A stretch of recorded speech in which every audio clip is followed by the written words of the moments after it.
Good morning, my magnificent friends. Welcome back to Tea with Sue. I'm not Tea with Sue. I'm Sue Paulson, your magnificence mentor. Oh, I'm breathing a sigh of relief today. I'm back on Alberta soil, back in my own bed after a week away in beautiful sunny California. It was hot down there. As some of you may know, I flew to the side of my sister who had been gravely ill, and I'm happy to report that she has rallied and is doing much better. So it was a tense time, and if you haven't flown across an international border recently, because our borders here in Canada are just opening up, well, it's a different experience, and it required a great deal of patience, and I was on high alert quite a lot of the time to make sure I was doing the right things at the right time. I had all the right documentation and so on. So it was not as relaxed as I perhaps would have liked, but nevertheless, I got there safe and sound, and I got home safe and sound. So blessings all around.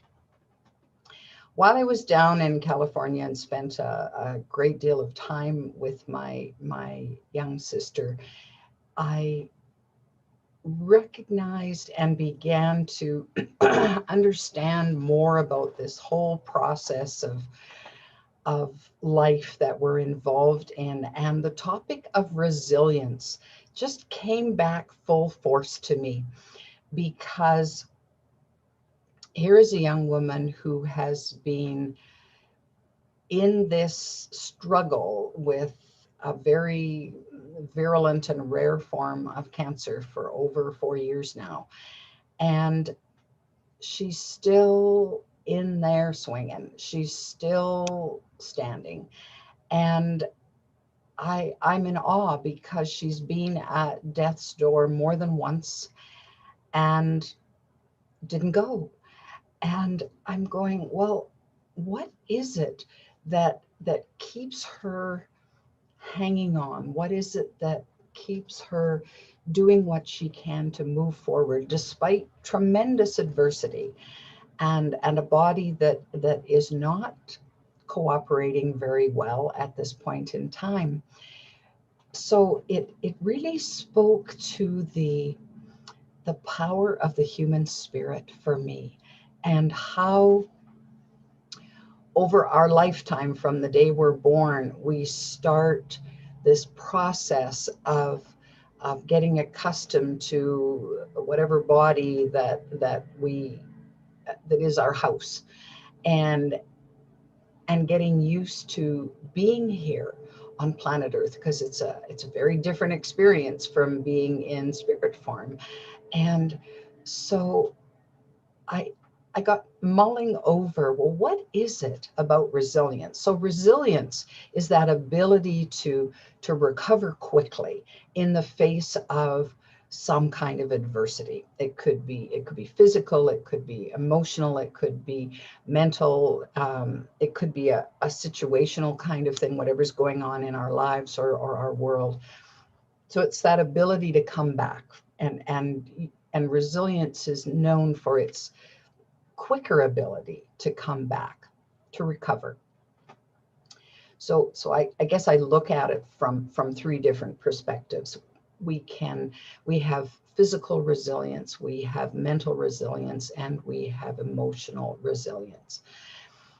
Now, do they just happen to us? No, I don't believe so. I believe that when we are born into this world, we don't have a lot of emotional or mental resilience, because we don't know anything. We're brand new to the whole process.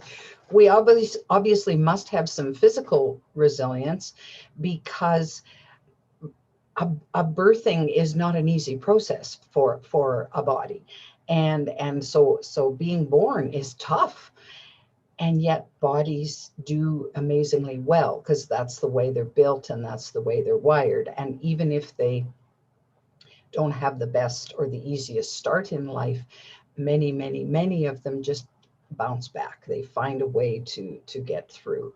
And you look at premature infants, for example, and they're strong, and their ability to just recover can be nothing short of awe-inspiring. So I think we do have some physical resilience when we're born. And of course, as we grow, that physical resilience builds. Well, how does it build? Well, think of muscles. A muscle that starts off, let's say, moderately weak, as you flex it, as it's exercised, you exercise and then you relax, and you exercise and then you relax. Well, it builds strength because it's fulfilling a purpose, and it in the connection to the brain, it builds that muscle memory, so it knows. So the first time you get on a bike to ride it, for example, well, it can be a disaster because our bodies have no idea how to not only coordinate all of our moving parts, but connected with the moving parts of the bicycle and the balance that's required. Oh boy, that's a big deal. And I remember we wanted to teach our son how to ride a bike. I couldn't remember how I learned to get my balance. Somehow it just clicked, thank goodness, because there were some skin knees and, and disasters in the meantime. And so, but it's that repetitive motion, that doing it again and doing it again and doing it again. And then as we make adjustments and correct, oh, this way on the pedal, and my hands need to be this way on the handlebars, and I need to control it this way, and so on. We gradually figure it out. And then at some point, the brain engages with all the body parts and the parts of the bike, and you're one and you're cycling and off you go. And then you don't ever forget how to ride a bicycle, because especially if you ride one over and over and over again, it just locks right in. So that's how the physical resilience gets built up. And as we're kids, or when we're kids, we don't pay attention to that. We just do what we're doing. We go out, we have fun, we're active. I can remember I used to take the bus to school when we lived on the farm, and it was a long way and it was a long day. Well, getting out of school, we'd be all wired up with all kinds of energy. And we had a very understanding bus driver. And we said, look, if you let us off here while you make this loop, we'll run as fast as we can and meet you at the other exit.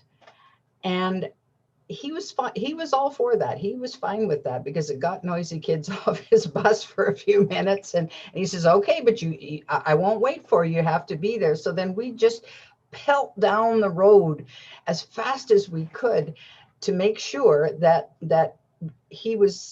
we were there before he was, so he could pick us up, and then we'd carry on home from there. Well, it was such fun, and it was really exhilarating. And I didn't even know that it was building endurance in me. It was building stamina. It was building muscle memory. And so that in later years, if I needed to take off at a moment's notice, just dart somewhere, running after a 2-year-old, for example, well, I didn't forget how. I just did it. So throughout our lives, we can build that muscle memory and that endurance, and then our recovery can be faster because we've learned how to do that. Now, I confess that over the years, my recovery ability physically isn't quite as fast as it used to be. I used to be able to stay up all night and work the next day, and I'd be a little tired, but the next day at night I'd get a good sleep and I'd be fine. Well, if I did that now, I'd probably need to sleep for 3 days before I really recovered.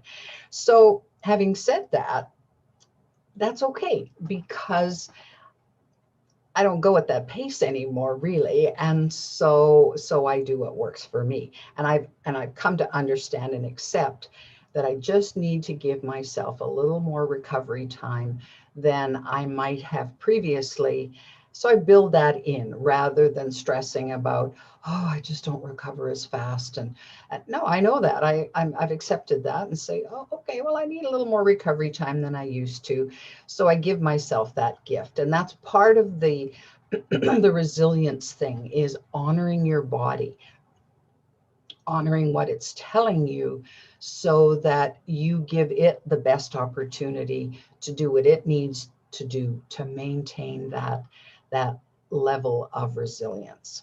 So physically, that's kind of where we're at. The one concern I have with kids, for example, sitting in front of the computer screen so much, or in front of the TV or whatever, not being active, is they don't get as many opportunities to challenge their body and to get it doing things physically that will support them later on in life. Because there's no question that, and they've done some studies on this, that the more physically, I guess I could use the word tough, the more physically capable and tough your body is, the easier it is to also recover from emotional and mental challenges. If you have trauma in your life in those arenas, if you have good physical bounce back, then it's going to help you and support you as you're recovering from any emotional onslaught or something that is heavy on your mind. So the physical plays an integral role. So we need to keep our kids active. We need to keep them out there and doing and moving. There is some truth to that. Use it or lose it kind of thing. So we don't want to lose our ability to keep our physical well-being well in hand. So now let's look at mental and emotional resilience. There's no question that when it comes to what goes on in life, there are many times when we get blindsided by something that happens, one of those out of the blue circumstances that can set us back and set us reeling, whether it's an adversity of some kind. Maybe there's a flood or a fire or the loss of a loved one, or a health challenge. Well, it messes with our heads. There's no question about that, because our equilibrium is just knocked out. And where maybe things were just going along like this, all of a sudden we're going like this, and up and down and up and down. And let's face it, we love being comfortable.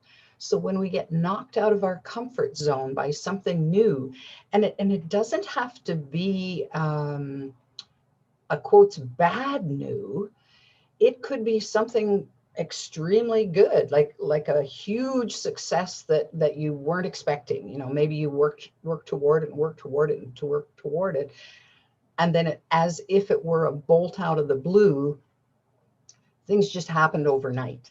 And I'm fond of saying I'm in my 12th year of my 10-year plan for overnight success, right? And so you know, we're all working towards something, and we hope it happens, but sometimes we don't expect it when it actually does. So it could be something like winning the lottery would be a good example of that. People dream about, oh, if only I could win the lottery.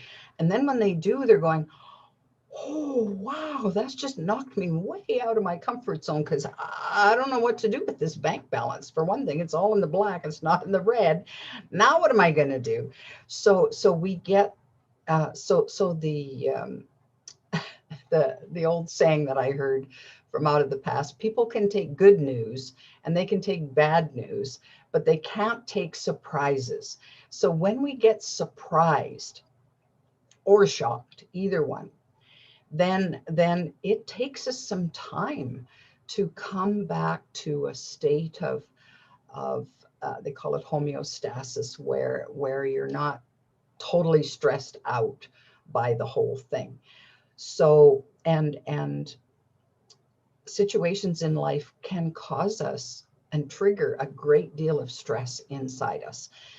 All of our preconceived notions get pulled out in front of us, and we get to see if what we believed is really true or not.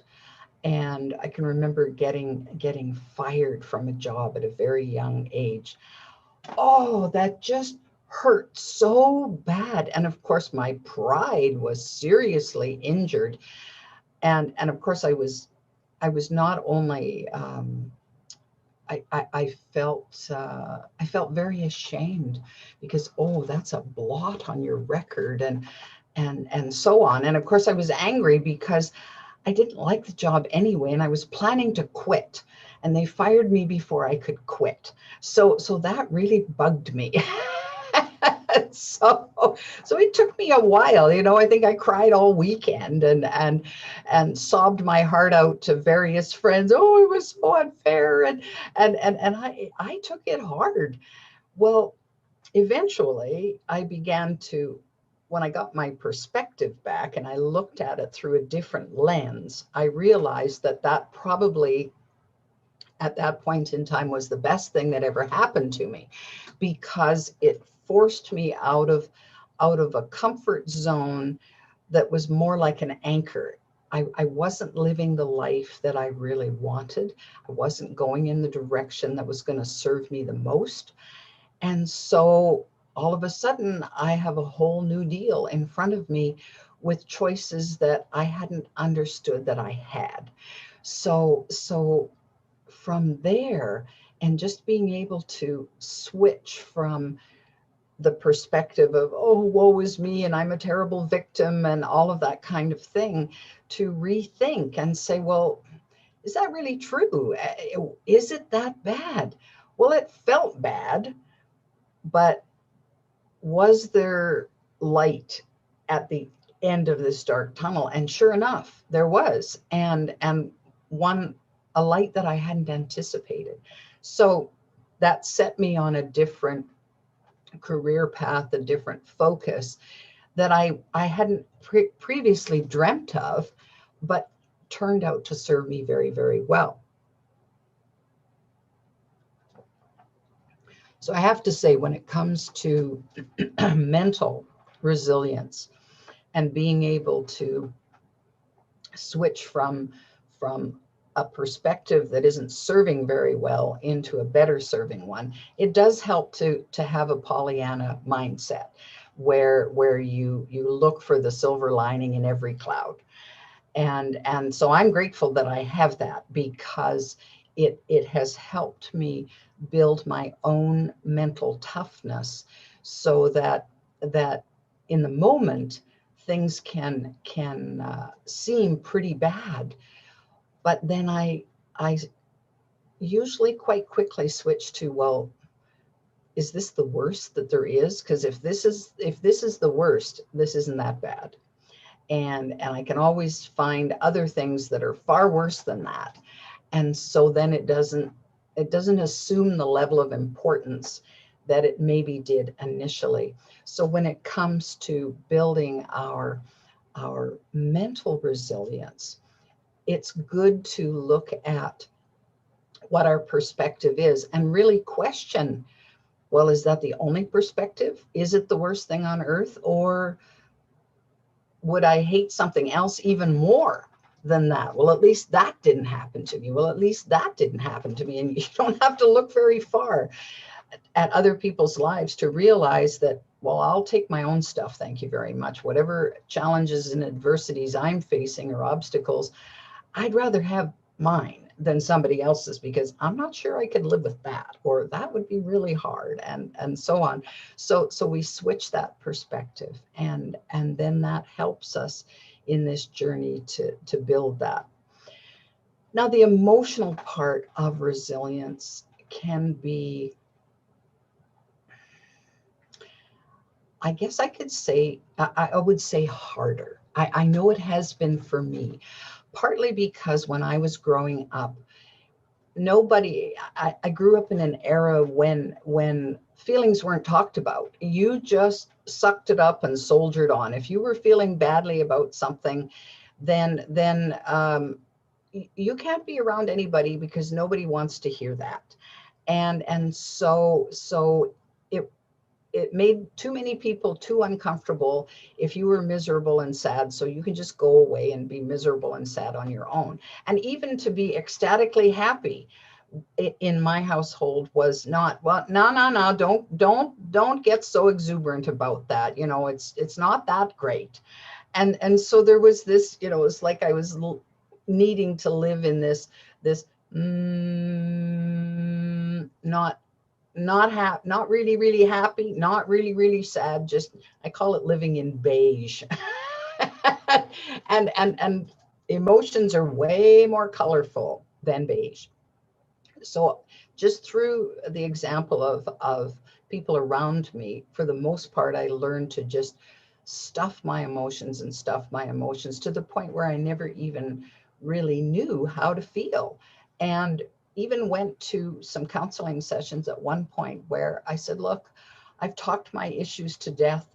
I need to learn how to feel. And by golly, that did the trick. I opened up to emotions that the whole gamut, right from full-blown ecstasy on one hand to debilitating rage on the other end of the spectrum, that I never imagined I would ever feel, and everything in between. Well, when it comes to resilience, then because if we allow ourselves to feel the depth and the breadth of all of these feelings, then sometimes it's harder to kind of rein it in, because when we're feeling what we're feeling so intently, it also feels as if it's going to last forever. And sometimes, depending on the adversity, the trauma, the tragedy, it does last for a long, long time. You know, part of that grieving process, it's up and down and all over the place. And so our feelings are a little more challenging to not only deal with, but then to shift.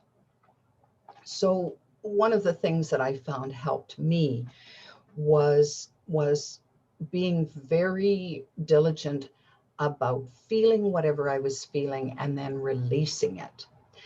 Because what I found for me is if I didn't release it, if I didn't feel it and then release it, it would go right into my tissues in some place or other in my body. And then my body would say, woohoo, you got a problem here, you got a problem here. And then I'm looking to deal with some physical symptom when I knew at heart level that there wasn't physical at all. Oh, the physical symptom was definitely real, but the root of it was some emotion based on a certain situation that I hadn't faced.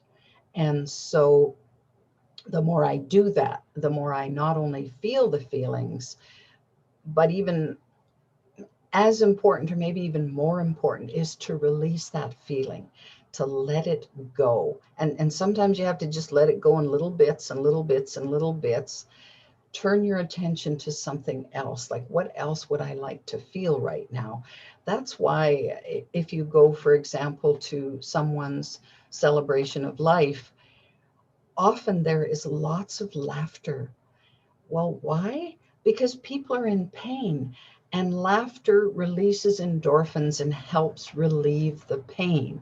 So it's very healing, not only emotionally and mentally, but physically.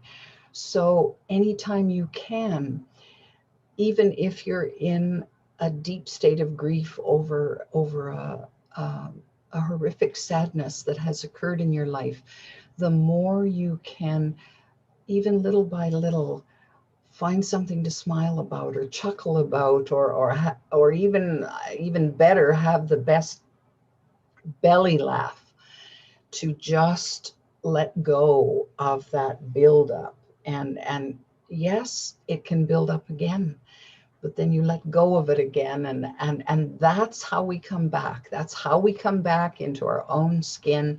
And the interesting thing is, we come back tougher than before. We've because those muscles, whether they're emotional, mental, or physical, we keep strengthening them and strengthening them and strengthening them. Now, through this whole pandemic, I've started, and because we're seemingly on the other side of it, it's there's still some challenges throughout the world, but because of the vaccine, not as much. So people are starting to look around at their world and say, okay, now what? What's next here? What's going to happen after all of this? Well, different friends I've talked to are saying, I was a little reluctant to go too far. I went and did some errands, and then I just had this anxiety and I wanted to be home. Well, we've cocooned for a long time. So being with other people, especially in the company of people when we don't have any face coverings, and we're going, whoa, look there, I didn't remember that person's chin looked like that, or look at that smile, that's so wonderful, or if we're at a point where we can give each other a hug, we're not used to that. We haven't had that for a long time. So we've gone through a period of deprivation that is having an impact. So we don't want to ignore that. We don't want to take lightly the effect that has had on all of us, on our kids, on our grandkids, on each of us as individuals, as adults, that we've been bereft of what used to be. And so there's a grieving process as part of that. Well, in order for us to bounce back and find they're calling it the new normal. I'm not that thrilled with that term, but I don't know what else to call it. So getting to a way of life that's maybe somewhat different than we had before, but is equally as, well, hopefully even richer than what we had before, that we have more of what we want and desire in life and less of what wasn't serving us from before. So it is a great opportunity to let go of things that weren't working, to let go of things that just no longer serve. It's a choice, right? And so as we move forward, I want to encourage you, especially over the next week, to think about, how am I doing in relation to resilience? Do I need, I personally, I was sitting on my butt a lot during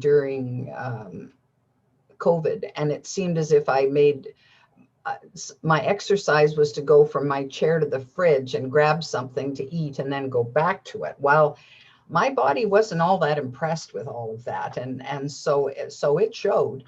And so now I'm going, all right, enough of that nonsense. Let's do what we know what to do, how to do, and reverse that. So, but it's a little harder to do that. And so I created some bad habits for myself that I now need to uncreate.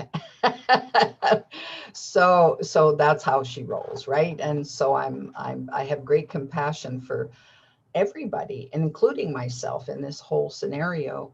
Well, we need that moving forward. We need to forgive ourselves for whatever went on that didn't serve us, and say, you know what, today's a new day. How can we build or rebuild that resilience so that we come stronger than we ever were before? So we're continuing that growth path, and can live really our own heaven on earth. That's always the goal for me, is how can I experience what I think of as heaven right here, right now on earth? Well, we're magnificent enough to be able to do that.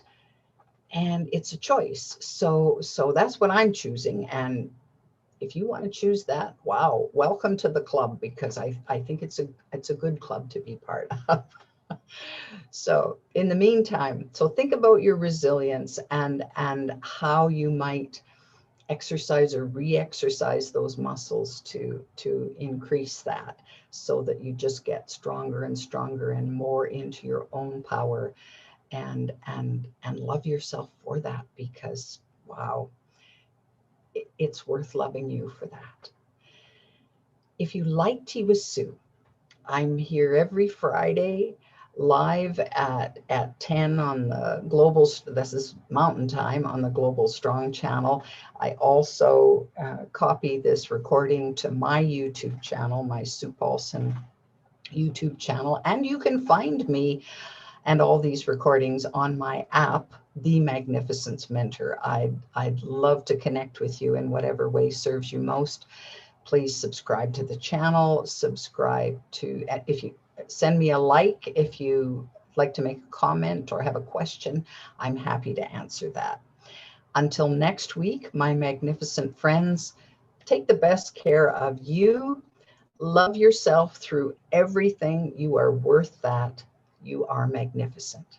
Bye for now.